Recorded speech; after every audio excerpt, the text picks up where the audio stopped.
A paz do Senhor Jesus, meus irmãos. Voltamos com o nosso projeto de aprender sobre a palavra, que nós estamos chamando primeiramente de discipulado.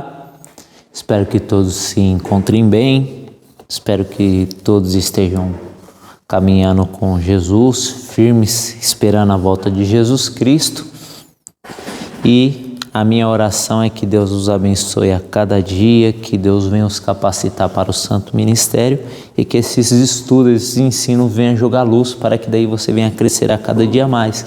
E nunca se esqueça aquilo que é fundamental: frequente a escola bíblica dominical e o culto de ensino, porque quando nós aprendemos a palavra de Deus, nós servimos a Deus melhor.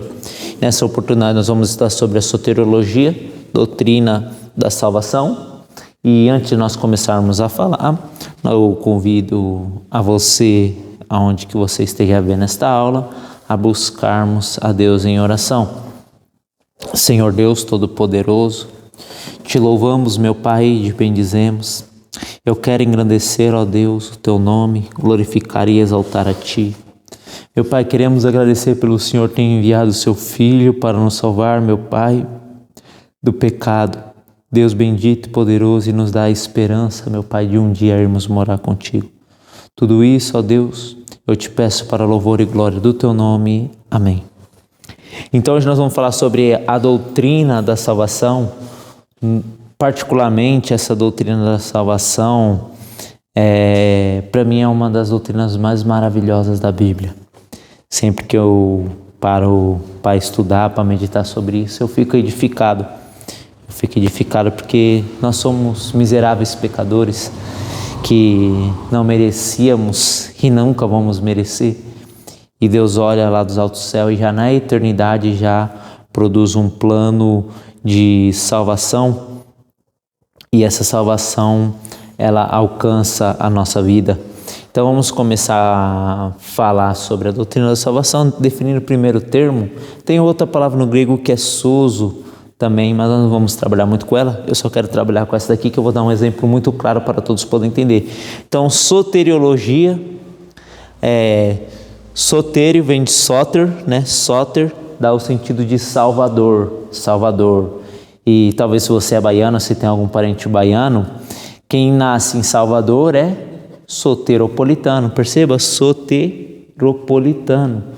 Então, dá esse sentido, quem nasce em Salvador. Então, a palavra soter dá o sentido de Salvador. Tem algumas outras definições, mas estas basta para nós podermos compreender.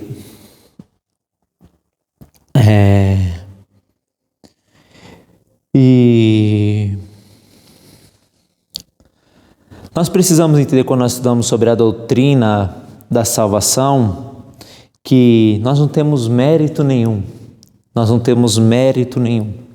Lá no Éden, quando o homem peca, nós já falamos isso sobre a doutrina do pecado, nós cremos na depravação total, ou seja, que tanto o corpo, alma e espírito foi afetado pelo pecado, inclusive o nosso livre-arbítrio.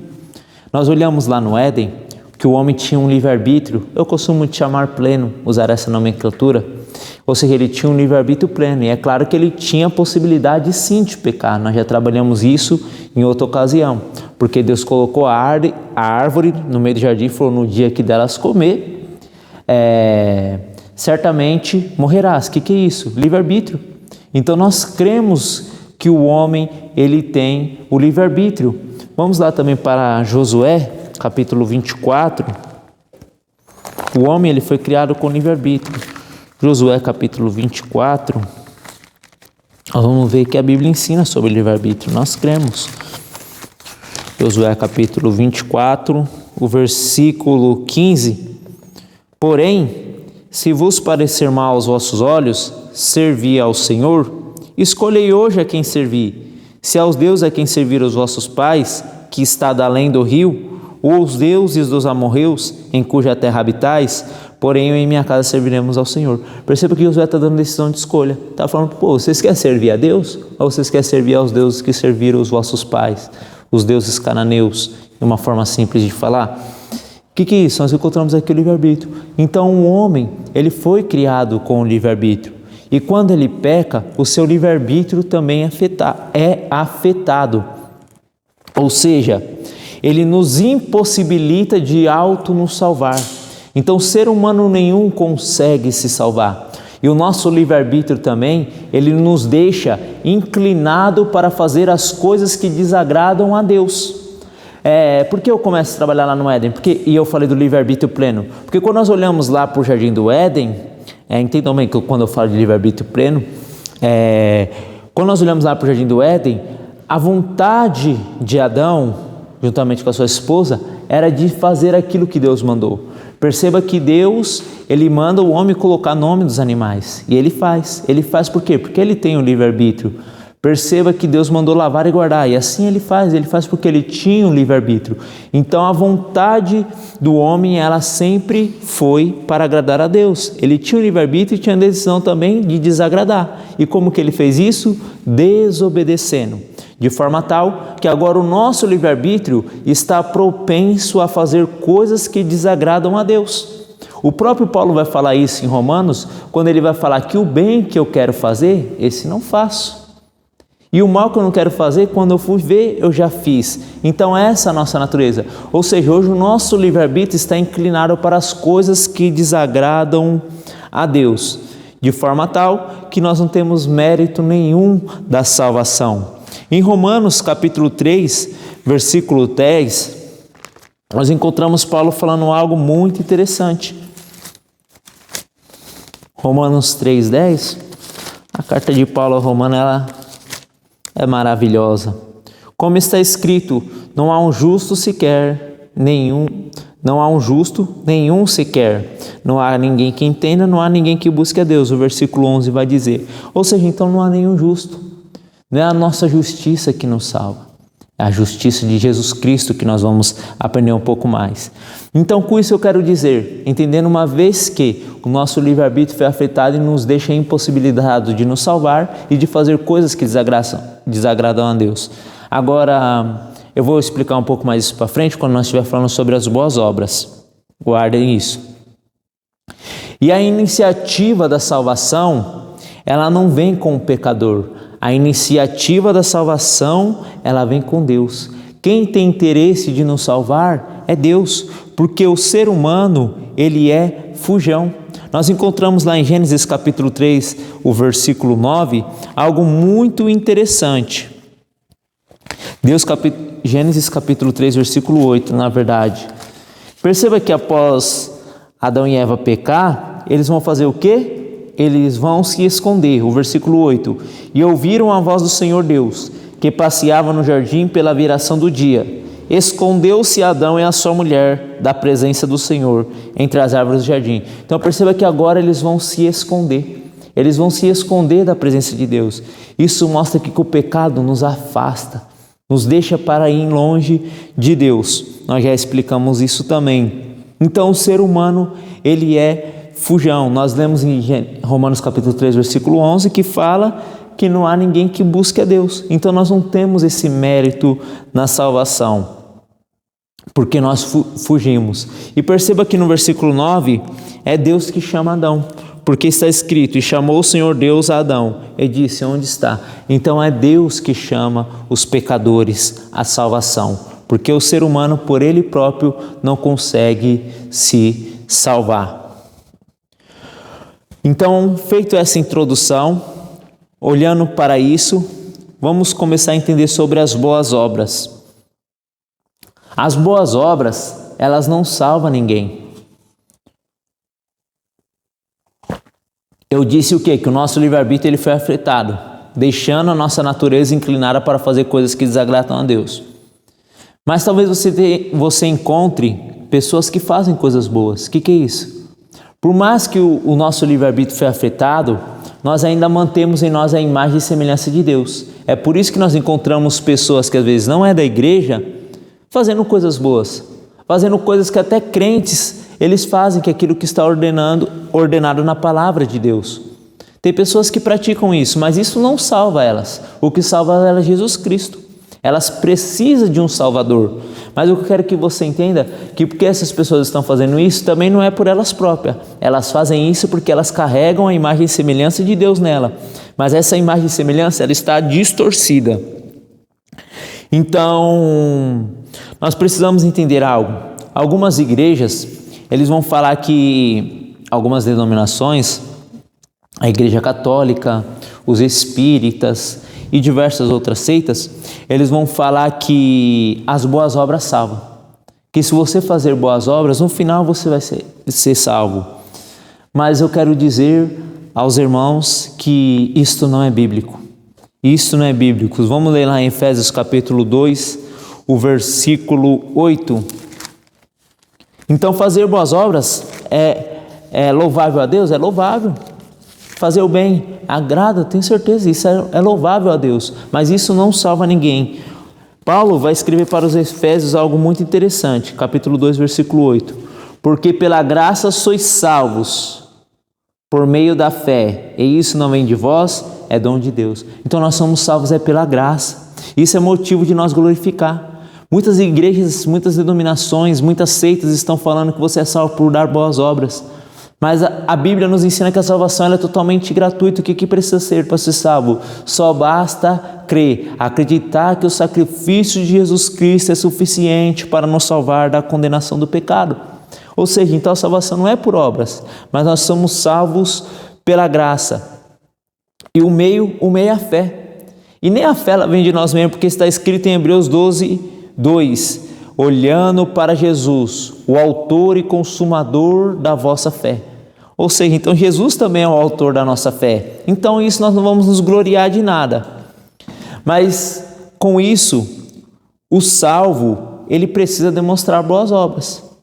Eu quero abrir um parênteses e falar que aquelas pessoas que já foram salvas, elas precisam demonstrar boas obras. O próprio versículo 10 de Efésios capítulo 2. Porque somos feitura sua, criados em Cristo para as boas obras, as quais Deus preparou para que andássemos nela. Ou seja, então Deus preparou para que nós andássemos nela. Em Tiago, capítulo 2, versículo 14, eu vou explicar isso é muito interessante.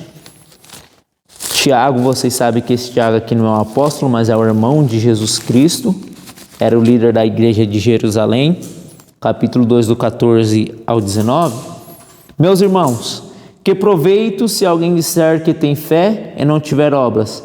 Porventura a fé pode salvar? É claro, por meio da fé. É uma pergunta retórica. E se o irmão ou a irmã estiverem nus e tiverem falta de mantimento cotidiano, e se alguém de vós lhe disser, ide em paz, aquentai-vos e fartai-vos, e não lhe deres coisas necessárias para o corpo, que proveito virá daí? Assim também a fé, se não tiver as obras, é morta em si mesmo. O que Tiago está falando? Ele está falando o contrário ao Paulo? Não, eles estão falando a mesma coisa. Tiago e Paulo, eles estão falando a mesma coisa, só que para públicos diferentes. Para públicos diferentes. Um exemplo, se eu perguntar para você, me mostre uma caneta, você vai me mostrar uma caneta. Se eu perguntar para você, me mostre um celular, você consegue mostrar um celular. E se eu perguntar para você, me mostre a sua fé, que forma você vai demonstrar a sua fé? Através das suas obras. É isso que Tiago está falando. Ou seja, então o salvo ele precisa demonstrar as boas obras.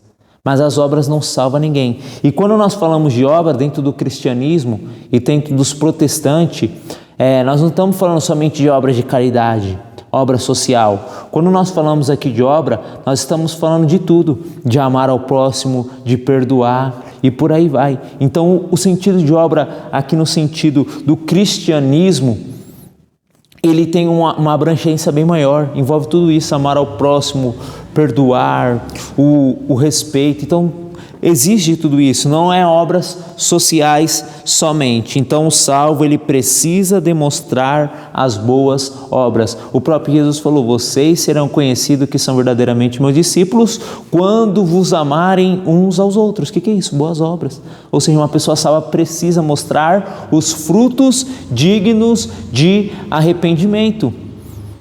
E feito isso, nós vamos entender mais um exemplo. Um exemplo muito claro, que as boas obras, ela não salva ninguém. Nem nos encontramos na Bíblia, em Atos dos Apóstolos, capítulo 10, nós não vamos ler, mas nós só vamos discorrer aqui. Eu vou indicar os versículos para que vocês leiam na sua casa, porque o capítulo é grande. Atos dos Apóstolos, capítulo 10, o versículo 1 ao versículo 4, nós encontramos um homem de nome Cornélio. Eu vou fazer a questão de ler o versículo 1, porque eu vou explicar algo muito interessante. E havia em Cesareia um varão por nome de Cornélio, centurião da corte chamada italiana, piedoso e temente a Deus com toda a sua casa, o qual fazia esmolas ao povo e de contínuo orava a Deus. Olha que interessante, eu quero abrir um parênteses aqui. Existia dois tipos de pessoas que seguiam o judaísmo: os tementes a Deus e os prosélitos. Quem são esses piedosos e esses tementes a Deus? Eles eram aqueles simpatizantes com os judeus. Ou seja, eles até acreditavam na lei de Moisés, acreditavam em Deus, só que eles falavam, não, é muito rígido seguir a lei de Moisés, precisa se circuncidar, precisa fazer um monte de coisa. Então eles são chamados de temente. Ou seja, aqueles tementes, ou seja, só temem, mas eles não se envolvem diretamente com a lei, não se envolvem com as práticas mesmo do judaísmo que existia naquela época, dos fariseus, porque eles achavam muito pesado seguir a lei e fora os costumes e as tradições judaicas. Então eles eram tementes, ou seja, eles tinham temor. E existiam os prosélitos. Vamos lá para Atos, eu quero explicar isso porque isso é muito interessante. Atos capítulo 8, versículo 26, olha o que está escrito. E o anjo do Senhor falou a Felipe, dizendo, levanta-te e vai para a banda do sul, ao caminho que desce de Jerusalém para Gaza, que está deserta. Levantou-se e foi, e eis que um homem etíope, eunuco, mordomo-mor de Candace, rainha dos etíopes, o qual era superintendente de todos os seus tesouros, e tinha ido a Jerusalém para adoração. Alguns vão falar que esse eunuco, ele era um prosélito. Ele era um prosélito. Eu vou explicar o que é um prosélito.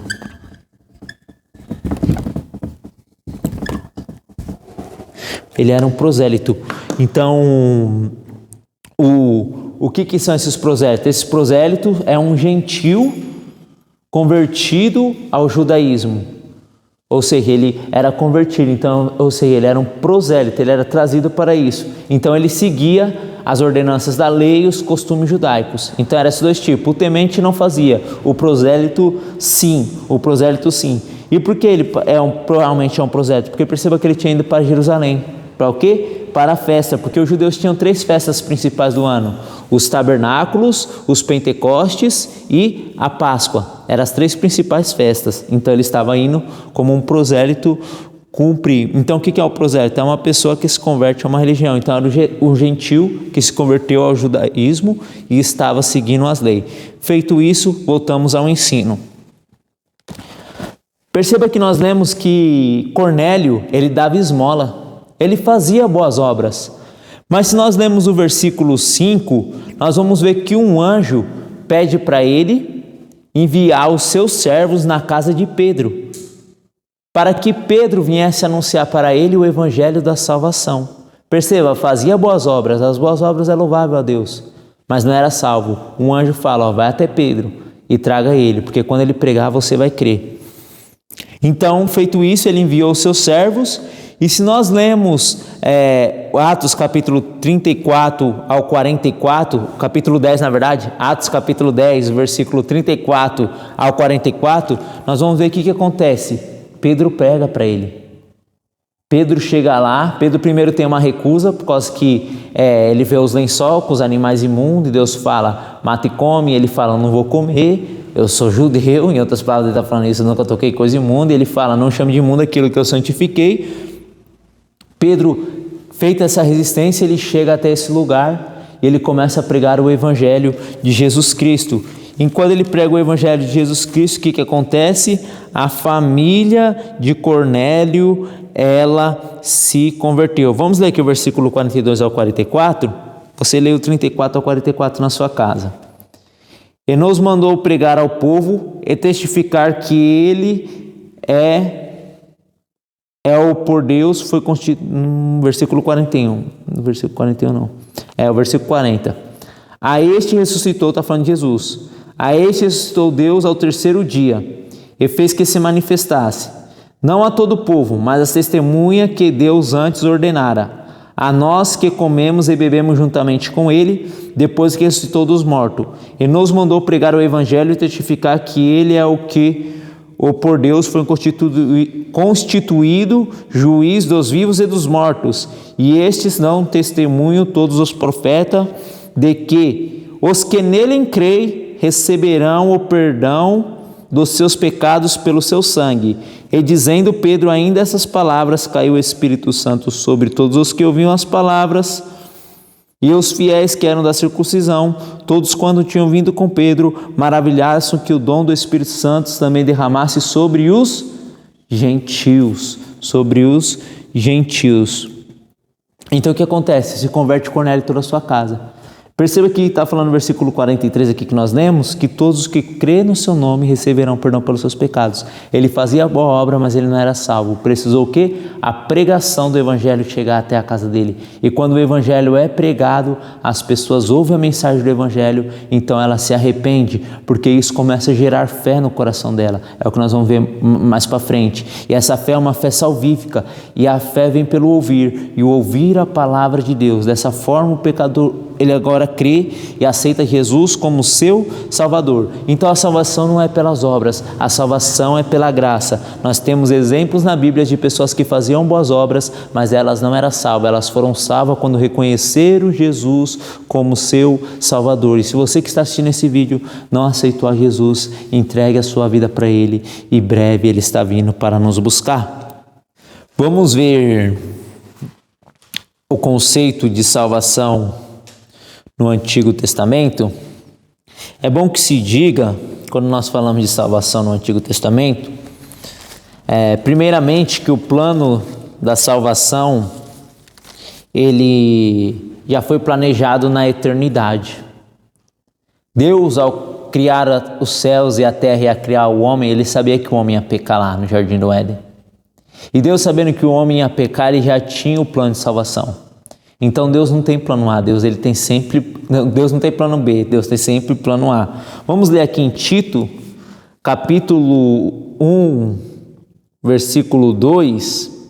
Em esperança da vida eterna, a qual Deus, que não pode mentir, prometeu antes dos tempos dos séculos. Ou seja, então a salvação ela já estava planejada na eternidade. Se nós abrirmos lá em Gênesis, capítulo 3, versículo 15, é um texto que nós já lemos e relemos e nunca cansaremos de ler. E porei inimizade entre ti e a mulher, entre a tua semente e a sua semente, essa lhe ferirá a cabeça, e tu lhe ferirá o calcanhar. Então o que Deus mostra aqui? Nós chamamos de revelação progressiva. O homem peca, então Deus começa a revelar o seu plano de salvação. Se nós olharmos o Antigo Testamento com uma perspectiva soteriológica, ou seja, de uma perspectiva da salvação, nós vamos ver que Deus está sempre trabalhando para poder enviar o seu Filho, Jesus Cristo, o justo. Então Deus sempre trabalhou no Antigo Testamento. Perceba que Deus, ele preserva o primeiro casal, ele os expulsa do Jardim do Éden. E por que ele os expulsou? Nós já falamos, se eles comessem da árvore da vida, eles iam ser pecadores eternamente. O que era isso, Deus? Deus manifestando a sua graça para que viesse executar o plano de salvação. Depois Deus começa a dar a lei, começa a providenciar os cordeiros, que esses cordeiros, eles apontavam para Jesus Cristo, que é o Cordeiro de Deus. É por isso que está escrito em Apocalipse capítulo 13, versículo 8, salvo engano, que o Cordeiro de Deus foi morto desde a fundação do mundo, porque aqueles cordeiros apontavam para Jesus Cristo. Então, feito isso, nós entendemos que o plano de salvação ele já estava arquitetado desde a eternidade. Ele só foi manifestado de uma forma progressiva, quando nós olhamos para o Antigo Testamento. Mas vamos entender agora. O conceito de salvação no Antigo Testamento, primeiramente nós podemos dizer a seguinte forma. Salvação no Antigo Testamento, ela não só está no sentido soteriológico. Um exemplo, você está andando na rua, vem um assaltante e ele tenta te roubar. Na hora chega a polícia, você vai falar o quê? Que ele me salvou. Então, quando nós falamos de salvação no Antigo Testamento, nós precisamos entender sobre libertação,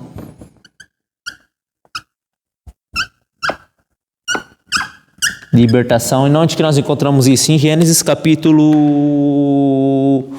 6, versículo 6. Vamos lá ler. Então, o conceito de salvação do Antigo Testamento nós podemos entender sobre Êxodo capítulo 6, versículo 6. Eu acho que eu falei Gênesis. Êxodo capítulo 6, versículo 6. Olha que interessante.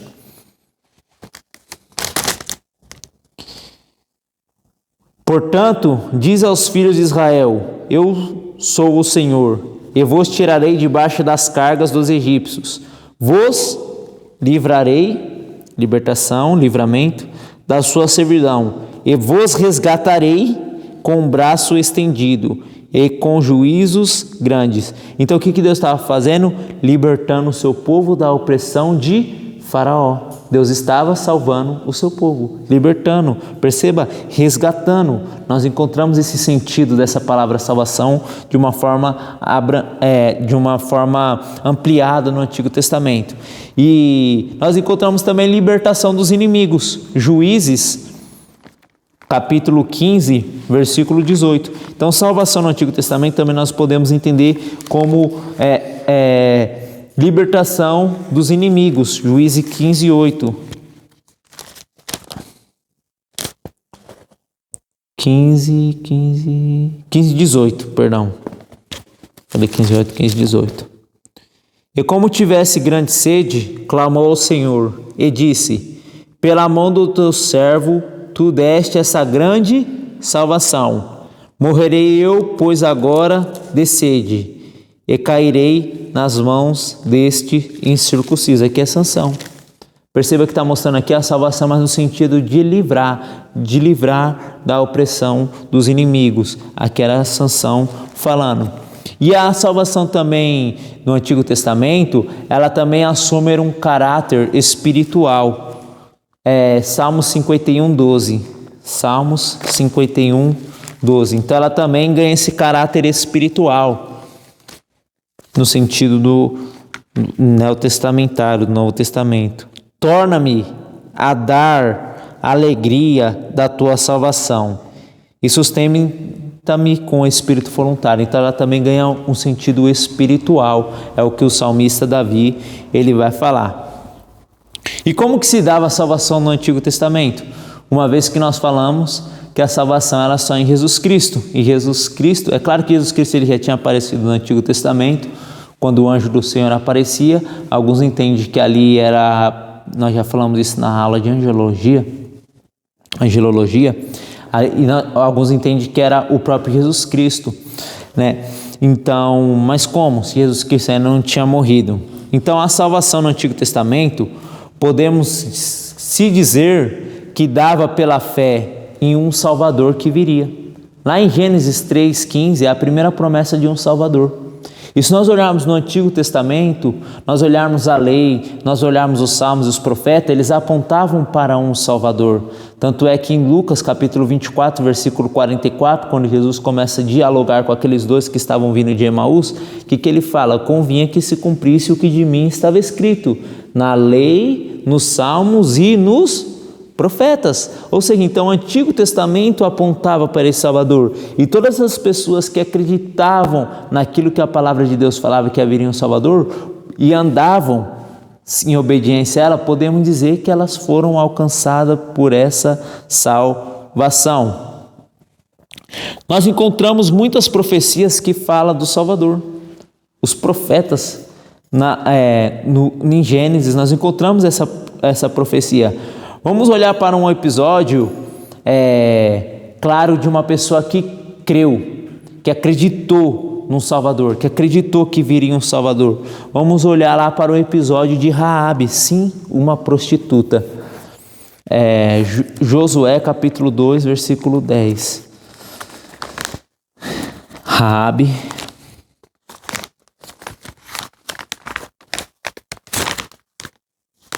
Josué, só um minutinho. Juízes, Josué, capítulo 2, logo comecinho. Olha que interessante. Então essas pessoas ouviam falar.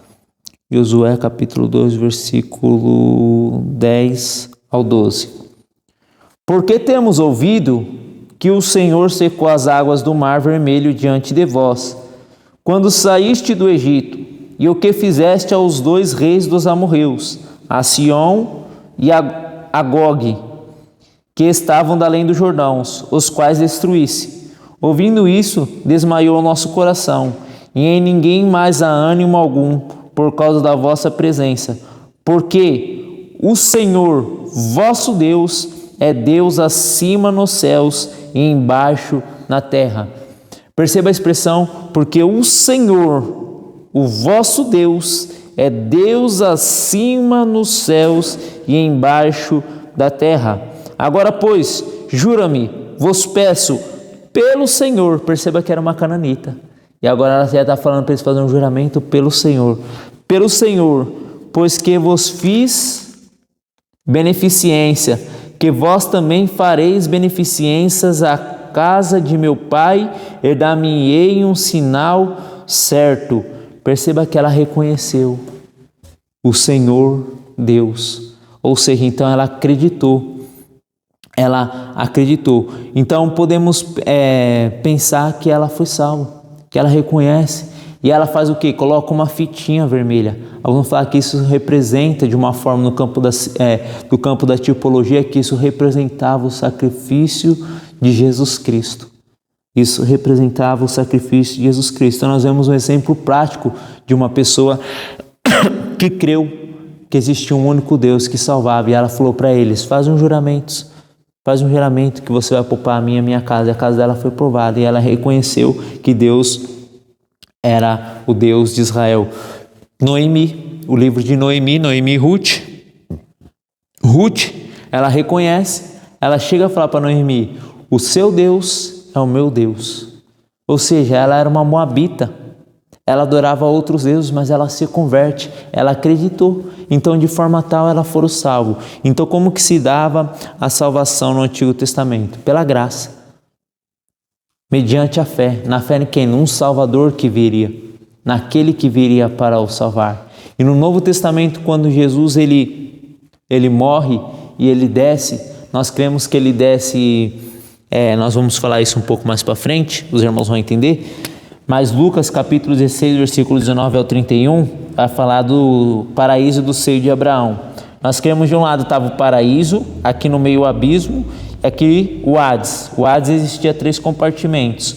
Nós acreditamos o quê? Alguns outros irmãos não vão acreditar nisso, mas isso não fere a ortodoxia cristã, porque nós encontramos o credo apostólico, é um dos credos mais antigos, que os apóstolos recitavam isso, que Jesus desceu ao Hades ao 3º dia. Então no credo apostólico já tem essa declaração de fé. Então nós acreditamos o quê? Que Jesus ele desce nessa parte aqui do Hades, que é o paraíso, Lucas capítulo 16, versículo 19 ao 31, você leia, e transporta o paraíso para o céu, debaixo do altar de Deus. Apocalipse capítulo 6, versículo 19 e Efésios capítulo 4, versículo 10 ao versículo 11, para os irmãos poderem ler. Então, dessa forma se dava a salvação no Antigo Testamento.